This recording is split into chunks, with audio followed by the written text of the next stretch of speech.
This is Pete Feenstra on Friday the 25th of January 2013, talking to the great rock singer that is Mr. Colin Blunstone. Hi Pete, good to see you. Live at the Boom Boom Club. Here we are for GetReadyToRock.com. We're here to talk about your brand new album and their new tour. This is the second night of your winter tour, 2013 I believe. That's right. There's a new album called On the Air Tonight, which was recorded over the last couple of years. I was recorded with John Sweet in his studio down on the south coast, and I'm now with my touring band, and we're promoting the new album On the Air Tonight. And the John Sweet connection goes back quite a long time, doesn't it, in your recording career? It certainly does. I started recording with him in the early 90s, and the first album we had released was called Echo Bridge, and that was released in 1995. It's one of my favourite albums I've ever done. And apart from the fact that, of course, everybody knows you because of the Zombies and your work with Alan Parsons and your solo career as such, this being your 11th album, I should say, as well. I know, yes. Apart from that, what this album highlights to me is that you're a great interpreter of song. Is that something you've always been aware of? I suppose you are aware of that. Well, I do. I hope I am. I mean, I do. I work at it. You know, I always try and analyse a song, and especially if I'm working with Rod Argent, but even on my own solo stuff. I think phrasing is very, very important, and I do really try and get inside a song. People will sort of say to you, can you record this song tomorrow or something like that, but I need a week or something to really get inside a song, so hopefully I can interpret other people's songs. Yeah, which you do on this new album, and the title track, of course, which is a Pete Barden song, I believe.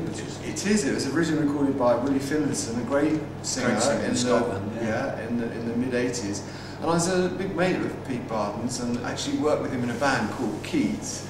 And I always remember this song, and I store up certain songs through the years, and I think one day I'd like to have a go at that. And this was the album where we decided to have a go. And it came out really, really well. And then there's another interesting story there with you covering Duncan Brown's Wild Places. Yeah, Duncan's an old mate of mine. We worked together over the years, and at one time we actually shared a flat in London. And he's a wonderful classical guitar player, and he taught me so much about playing guitar and writing songs. So I'm a huge fan of Duncan's, and this is the first song of his I've covered, but he's a writer I'd like to cover some more of his stuff. Well, sadly he's no longer with us, but that was arguably one of his best songs, and you've got your own interpretation of it, which is great. Absolutely, yeah. You've also written a song, or I think you've written it with Mel C from the Spice Girls? No, I didn't write it. No, there's three writers on that song. The best is yet to come, and she's one of the writers. It's a great song, really, really good song. I think she's a very talented lady. So when you come, as you say, you've been working on this album for quite a while. When you grab together all these songs, how do you make them coherent? Is it all down to the way you attack them as a vocalist? I think that if you've got the same singer singing the songs, and you've got mostly the same players playing it, it does start to get a natural identity. The rest of it really is down to the producer.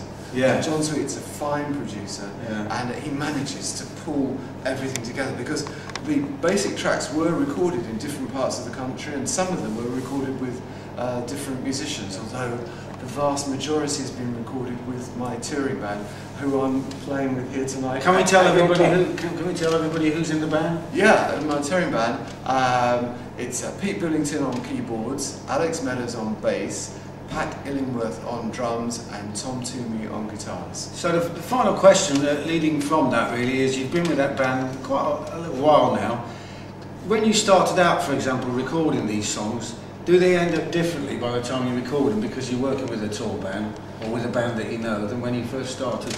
I think they do, yeah. They go, recording a song goes through a few processes. You know, I might play it in a very primitive way, especially if I'm playing it on guitar, and then I hand it over to some fabulous musicians, and they all make their contribution.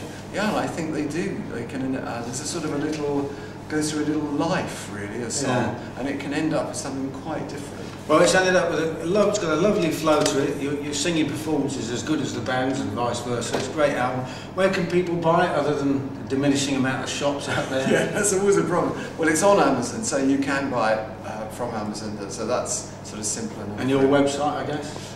Actually, you can't buy it on the website, but you can buy it at gigs. So come along and see us play live. Yes, and on that very note, finally, do you want to give out some of the other tour dates on this tour?